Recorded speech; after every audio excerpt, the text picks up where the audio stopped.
All right. What's going on YouTube? Welcome back to another beautiful video. I'm currently in Philadelphia, PA. It's about 14 degrees outside, so I'm glad we're inside today. Yesterday, it was 4. And I think the lowest it got in the last 2 days was 1. So I guess that's not too bad, right? Some people are negative 14 somewhere in this world, somewhere. All right.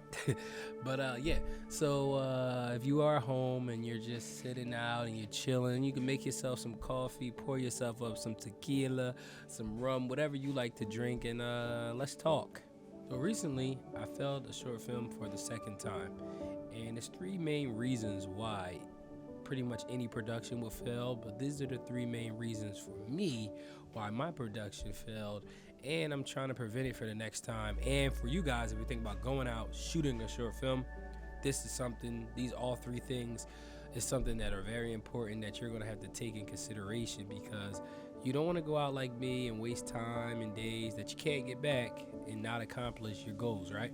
So the number 1 is pre-planning. Oh my God, I can't talk about pre-planning enough. See, recently Recently I tried to pre-plan as much as I could.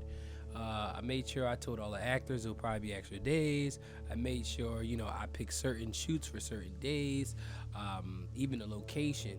Where I failed at is we didn't really communicate a lot with the motel that we used for the beginning scene, and it just didn't work out. My friend had a hookup. You always got that friend with the hookup, right?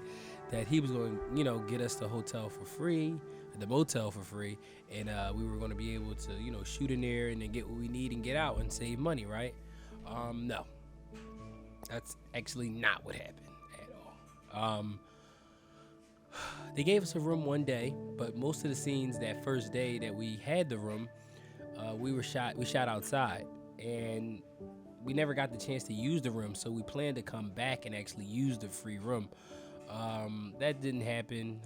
The people kept giving us the runaround, and we never actually went back and shot the scenes that we needed in that room, so that forced me to find another way to tell this story. Also, it had to match with the other scenes that we shot on that location, and it had to make sense, right? So another thing, out of all days in every year, all years, this particular motel decides to undergo construction literally a week after us shooting there. Now, I've seen this motel 1,000 times. It's always been the same for the last 15 years. The week we decide to shoot is the week that they do construction, literally on the scene, right where the scene that we shot. So we couldn't go back and change or fix anything if we needed to. It was a couple pickup shots I was going to try to get.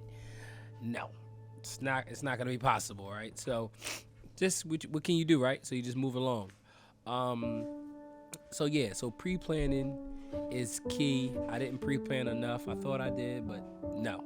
You need to have conversations. If you're going to use people's houses, locations, you need to have a serious conversation and let them know the date and time and how many people or whatever is going to be there and how long you're going to be using their location, because anything that might seem a little bit off, people act weird when you're shooting a film or any type of video thing. People always are shaky anyway, so if you do get somebody, try to let them know as much as possible, so that when you get out there, you're not wasting anyone's time, you're not wasting actors' times and people that came out to help, right?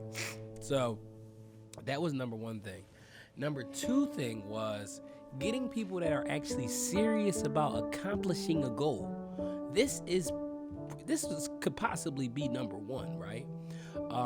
Because you need serious people that's going to dedicate not just the time that you think you need, the extra time in case you need it, right?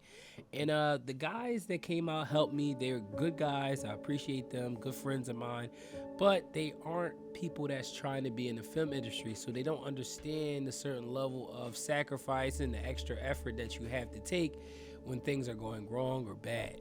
So That's one thing I like to say is if you're doing anything with anybody, any projects, and there's going to be extended amount of time, please, please, have a serious conversation.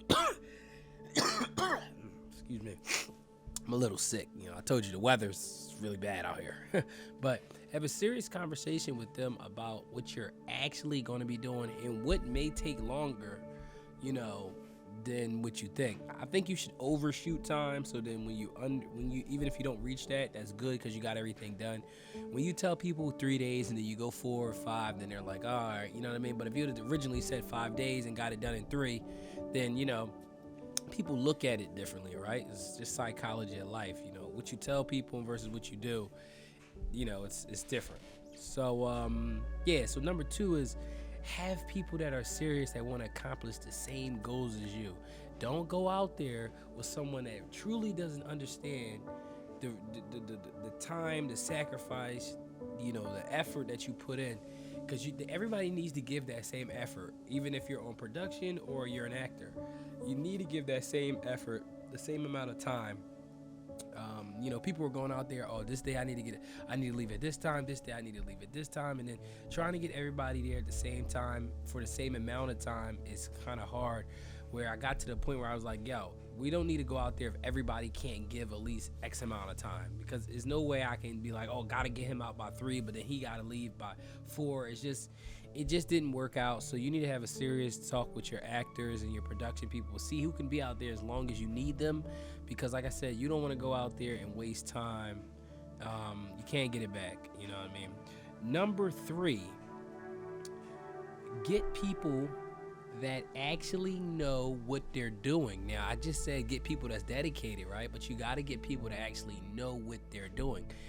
I'm the biggest film guy around all my friends, right? So I'm the camera guy, I'm the director, I'm the screenwriter, I'm the story, I'm the cinematographer, I'm the lighter, I'm the camera operator, I'm everything, the gaffer. I'm fixing up C-stands, I'm putting up lights, and I'm making sure the script, people are saying the script right when they're acting.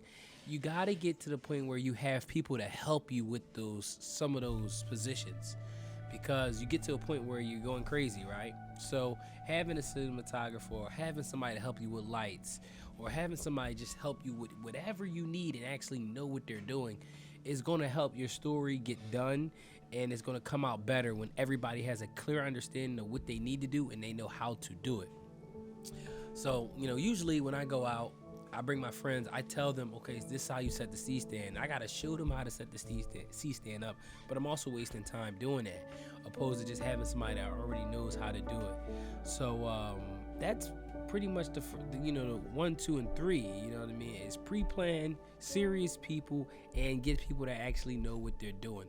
Number 4 is probably the main thing. If you want to get something done the right way, especially in film, you may have to spend a little bit of money. Now, this particular short, my goal was to spend $0 to $100 at most, and $100 literally for the hotel if we had to use it, but that's it. I've spent so much money on gear. I told myself I'm not spending no more money on no short film, right? Because most of this was shot outside, so only one scene was inside, so I was okay with spending that little budget. But having some money to pay somebody to come be your cinematographer, somebody to set your lights up, it's worth it. I would say that's worth the money, and that's what you have to look into when you're budgeting these shorts, about how much you're going to pay people to help you out and how much you're going to pay for locations and things like that. And that's probably the 4th. That's like the bonus thing, because you can get a short done with no money, right? You could just go to a park, have 2 people have an argument, and walk away. That's a short right there, right? But it all depends on how detailed your short is, how many days you're trying to go, how deep you're trying to go into the story. Then you get into the point where you may need somebody to help you, right? Even just people helping you carry bags on and pack the car on and off. It's a lot.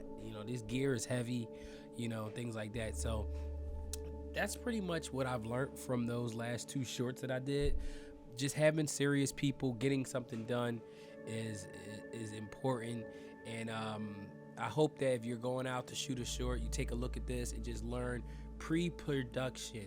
Make sure you get everything pre-production, everything pre-talked about, pre-cameras, pre-lenses, everything you already know you're going to use. And then you make sure you get serious actors that's going to give you extended amount of time in case you need it. And then get people to help you do something that actually know how to use the gear. They don't have to be experts, but have some type of understanding of how these things work, so you can relieve yourself and focus on the main thing, the story, right?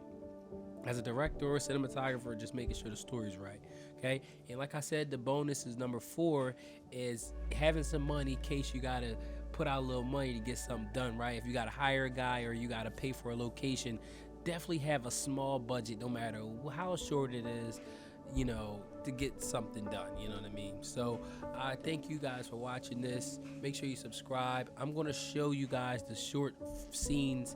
This is just a couple little clips from Michael, the actor that was in it. One of the guys I always use. He's great. Make sure you guys follow him. I'll put his Instagram in the bio.